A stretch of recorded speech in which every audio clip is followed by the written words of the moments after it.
అందరికి నమస్కారం. ఈరోజు దేశవ్యాప్తంగా మన ప్రియతమ ప్రధానమంత్రి నరేంద్ర మోదీ గారు ఈరోజు వారణాసి నుంచి బటన్ నొక్కి దేశవ్యాప్తంగా ఉన్నటువంటి రైతులకు సాయం అందించడానికి పెట్టుబడి సాయం కింద ప్రతి సంవత్సరం ఎకరాకి 6,000 రూపాయలు ఇస్తున్న విషయాన్ని దృష్టిలో పెట్టుకొని మొదటి విడతగా 2,000 రూపాయలు ప్రతి బ్యాంక్ అకౌంట్ లో రైతులకు చేరడానికి ఈరోజు ఈ కిసాన్ సమ్మాన్ నిధి అనే, అది హిందీలో ఉంటుంది మనకి, కిసాన్ సమ్మాన్ నిధి అనేది రైతులకు ఇచ్చేటువంటి పెట్టుబడి సాయాన్ని ఈ రోజు విడుదల చేశారు. దీనికి ప్రత్యేకంగా మన ప్రధాని నరేంద్ర మోదీకి ధన్యవాదాలు తెలుపుకుంటా ఉన్నాం. ఈరోజు ఈ కార్యక్రమాన్ని ఆరేకల్ గ్రామంలో ఆదోని నియోజకవర్గం కర్నూలు జిల్లాలో ప్రారంభించినందుకు ఎంతో సంతోషంగా ఉంది. మనకందరికీ తెలుసు రైతులు ఎన్ని కష్టాలు పడుతుంటాడు. వర్షం పడిన తర్వాత పెట్టుబడి కావాలని ఎన్నో ఇబ్బందులు పడతాడు రైతు. అప్పులు చేస్తాడు, దుకాణాల్లో అప్పులు తెచ్చుకుంటాడు, వడ్డీలకు అప్పులు తెచ్చుకుంటాడు, బ్యాంకులకు వెళ్లి అప్పులు తెచ్చుకుంటా ఉంటాడు, ఉన్న ఆస్తిని తనఖా పెట్టి అప్పులు తెచ్చుకుంటాడు. అంతెందుకు ఇంట్లో ఉన్నటువంటి బంగారం తీసుకెళ్లి పెట్టి దాని డబ్బులు తెచ్చి ఈరోజు పంట పండించాలనే ప్రయత్నం చేస్తాడు. వీటిలో ఎంతో కొంత కష్టాన్ని తగ్గించుకోవాలని, రైతులకు చేదోడు వాదోడుగా ఉండాలని, వర్షం పడంగానే కనీసం విత్తనాలు ఎరువులు కొనుక్కోవడానికైనా కొంత డబ్బులు అవసరం అవుతుందని ఈ రోజు నరేంద్ర మోదీ గారు ప్రధానమంత్రి ఈ డబ్బుల్ని రైతులకు చేర్చేవారు.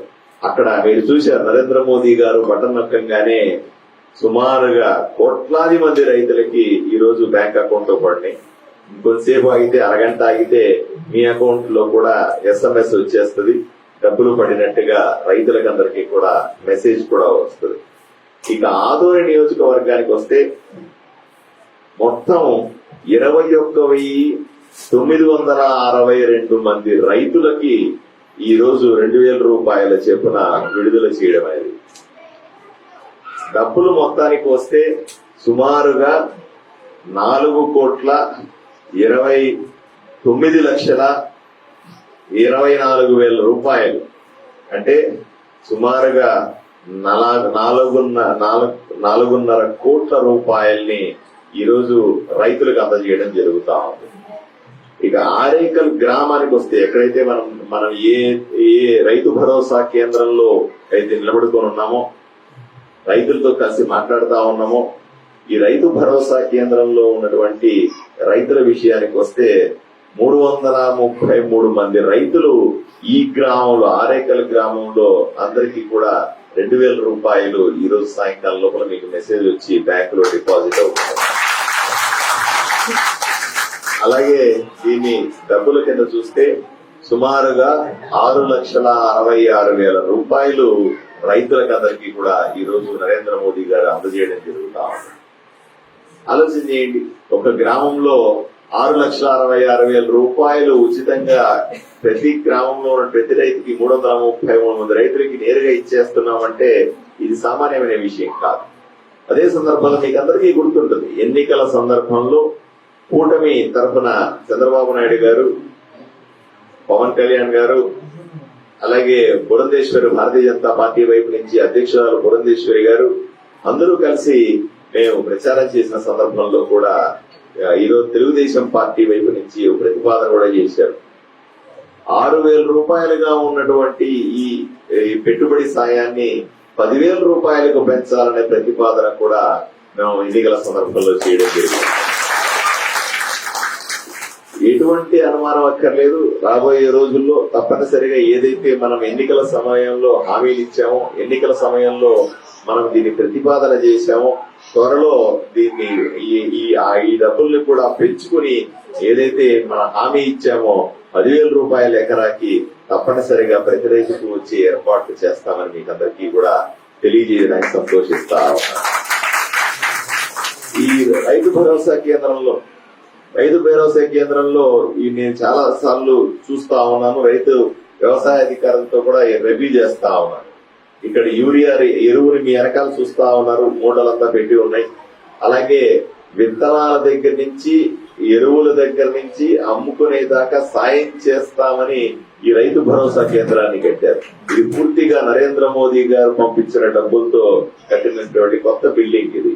దీని మీద వాళ్ళు వైఎస్ఆర్సీపీ అధికారంలో ఉన్నప్పుడు పేర్లు వేసుకున్నారు, ఇంకోటి చేసుకున్నారు. కానీ ఇది స్వచ్ఛంగా నరేంద్ర మోదీ గారు ప్రధానమంత్రిగా ఢిల్లీ నుంచి పంపించిన డబ్బులతో కట్టినటువంటి బిల్డింగ్ ఇది. ఈ బిల్డింగ్ లో పూర్తిగా సదుపాయాలు ఇంకా అందుబాటులోకి లేనట్టుగా నాకు తెలుస్తా ఉంది.